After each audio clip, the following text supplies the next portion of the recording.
Good morning, my loves. Happy Friday. I'm wearing red to honor all active duty military, all of our veterans, all first responders, all law enforcement, local, state, federal, and their families. I love you guys, and I think you know it. Big topic today. It's Friday. We're talking self-care.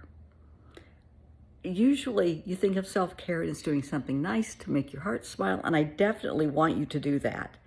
However, there's a little bit more to it that's often overlooked. I want you to learn to use your words, please. Words have power. I want you to, when we all get a little frustrated, get a little angry, that's okay. If you are just absolutely beside yourself and you are so mad, or you are just so flabbergasted, whatever it is, just grab your laptop, grab a pen and paper, write it down. If you can't put it into words, if you can't get it out of your mouth, get it on paper. You can always throw it away or delete it.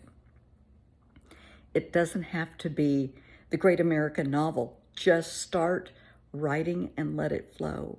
Just write, mad, comma, whatever, or happy, comma, whatever it is, just express it. It's so important to use your words. I've been working with a family lately that I just love this family. They are the sweetest people on the planet. And there is a 6-year-old, which is always fun. Well, Mr. 6-year-old has a tendency to throw a tantrum. And we are learning to use our words instead of throwing a tantrum. And he's doing it. The other day, his mom told me he started to throw a tantrum, caught himself, sat down and used his words. That's big for a 6-year-old. Oh my gosh, that's huge. And for the parents, they were taught by their parents that their voice doesn't matter. They were brought up in families of sit down and shut up, go outside and play, go grab a book. Parents didn't care what the kids thought, what the kids felt. When parents were arguing, they would get mad and storm out of rooms, walk away, and the kids are just left there feeling whatever they're feeling with no way to express it. And they were told to shove it down because nobody cares. As adults, all that's been shoved down, it's still there. So now it's like cleaning out the emotional closet. For no reason, you start crying. You don't know what the hell's going on. You're in the middle of cooking dinner, you're doing laundry, you're driving down the street, and now you're crying. Oh, great. If you're at home, stop what you're doing, grab a pen and paper, and just start writing. Just let it come out. The emotional closet needs to be unpacked. Look at it as you take something out of the emotional closet and you're taking an inventory of it. You're just writing down what upset you, and then it's over and done with. Just look at it as unpacking the emotional closet. Because many times things will trigger us. We don't have any freaking idea why. It's something packed out in that closet that's wanting to come out. Express it. If you are in a disagreement with someone, instead of screaming and yelling and clapping and snapping and calling names and throwing stuff, no, have a dialogue. Sit down. The two of you sit down and talk and express, and I'm serious, calmly, why you're upset with each other. No name calling. You cannot get up and storm away from the table. You have to sit there like grown-ups and talk. It's a great way to handle disputes with your partner, problems with a teenager, because you're allowing them a voice. You're respecting their voice. That's big, especially to a teen. So, an example, you want them to do something, they don't want to do it. They think you're being ridiculous, unfair, you're mean. Sit down, we're going to talk about it. I want you to do X, Y, Z, and I need you to do it.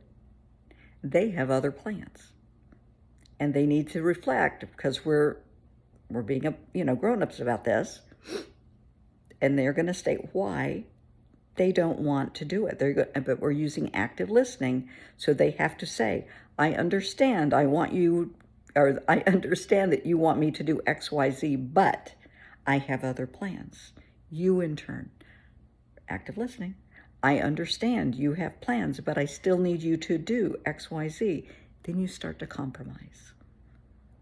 But using active listening, everybody feels heard. Everybody feels respected and acknowledged. And that's wonderful. If you have kids in a classroom, if you're a teacher, Sunday school teacher, kids in the neighborhood that are bickering and fighting all the time, little itty bitty mini gang wars, sit the leaders down. Active listening, find out what it's about. Seriously, set them down, neutral territory, and find out. So-and-so's mad about this. Active listening, I understand you're mad about this, but, and see if you can get to the bottom of it with words instead of violence. Words instead of fistfights. Everyone has a right to be heard because, sweetheart, you matter. Your voice matters. Your feelings matter. Your thoughts matter. I cannot stress this enough. It's a fundamental of self-care that you realize that all of you matters. You're not just pretty. You're not just smart. You're more than your title. You're more than mom or dad or brother or sister. You're more than your job. You're a person with thoughts and feelings and moods, and all of that matters, and it deserves to be heard. Something to think about. But yes, it's Friday, and I want you to do something that makes your heart smile. I have my coffee in front of me. It makes my heart smile. I have my cologne on. It makes my heart smile. My hair, not so much. It's not making my heart smile today, but it's a work in progress. The sun is coming up. Definitely makes my heart smile. It's the weekend. Hopefully it'll be better than last weekend. Hopefully it will make my heart smile. I take that back. It will make my heart smile if I decide and choose it's going to make my heart smile. So there we go. I just made a decision. Have an amazing weekend. Use your words. Be kind. Because, sweetheart, I promise you matter.